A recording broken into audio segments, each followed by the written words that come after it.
दुपारच्या बातम्यांमध्ये सगळ्यांचं स्वागत. नमस्कार, मी अमित गद्रे. पुण्यामध्ये तनिषा भिसे या गर्भवती महिलेला मृत्यू झाल्यानंतर दीनानाथ मंगेशकर रुग्णालयाच्या वादाच्या भोवऱ्यामध्ये अडकले आणि यावरूनच काँग्रेस नेते विजय वडेट्टीवार यांनी थेट मंगेशकर कुटुंबियांवरती लुटारूंची टोळी असल्याचं विधान केलंय. त्यामुळे आता नवा वाद उफाळून येण्याची शक्यता आहे.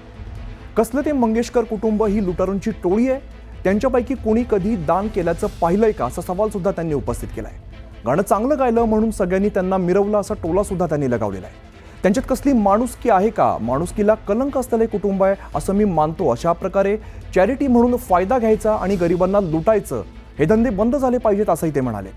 तसंच यांना कुणीही साथ देऊ नये, त्यांच्यावरती कडक कारवाई झाली पाहिजे अशी मागणी सुद्धा वडेट्टीवारांनी पुण्यातील घटनेवरून केली आहे.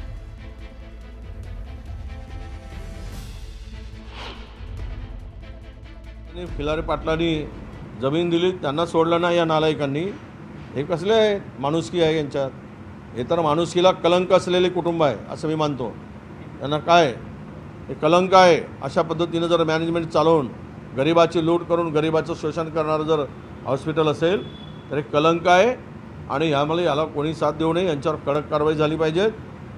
हे काय चॅरिटी म्हणून योजना फायदा घ्यायचा आणि फायदा घेऊन मग गरिबांना लुटायचं, हे धंदे बंद झाले पाहिजेत. तर कसलं ते मंगेशकर कुटुंब?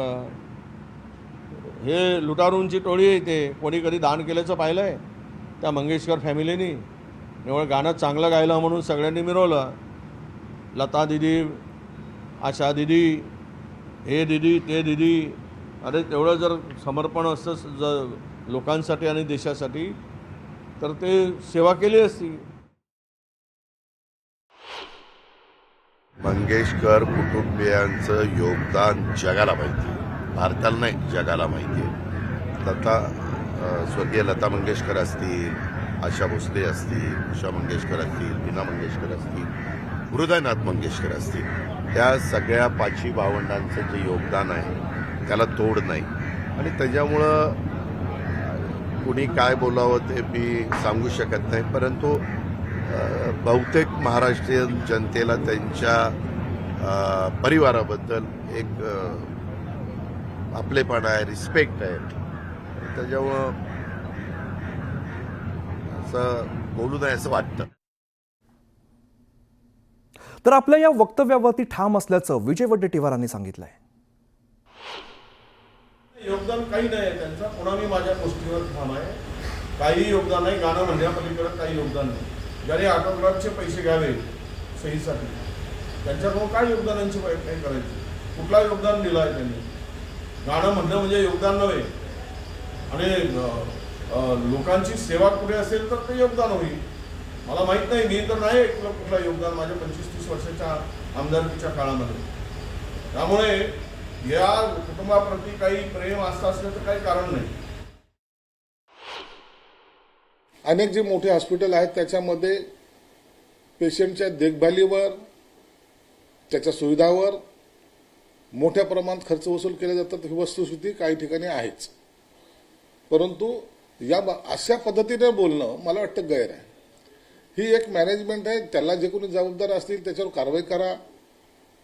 जर त्या हॉस्पिटलमध्ये गैरसोयी होत असतील किंवा त्यामध्ये पेशंटला लुटण्याचे प्रकार होत असेल तर त्याच्यावर कारवाई ही निश्चित झाली पाहिजे. परंतु एखाद्या कुटुंबावर बोलणं मला वाटतं हे गैर आहे. विजय वडेट्टीवार हे जरा आता ते नवीन पक्षनेते झाले आहे विधानमंडळामध्ये. त्यांना आता थोडं प्रमोशन करून घ्यायचं आहे पक्षाकडनं. जरा आता नानाभाऊ पटोले आणि त्यांची जरा आपसामध्ये कॉम्पिटिशन चालू आहे. कोण लवकर बोलेल, काम लवकर बोलेल, कसं बोलेल. देशात नव्हे देशविदेशात ज्यांच्या गायनाच्या बाबतीमध्ये प्रचंड कौतुक केलं गेलं, एखाद्या घटनेनंतर अशा पद्धतीने त्यांच्यावर टीका कोणीही करू नये. वडेट्टीवार साहेबांनी अशी टीका का केली याची माहिती मला नाही, पण भारतरत्न आपण ज्यांना देतो त्यांच्याबद्दल आपण कोणतंही वक्तव्य करताना अतिशय समंजसपणे आणि अतिशय मर्यादेत आपण ते वक्तव्य केलं पाहिजे.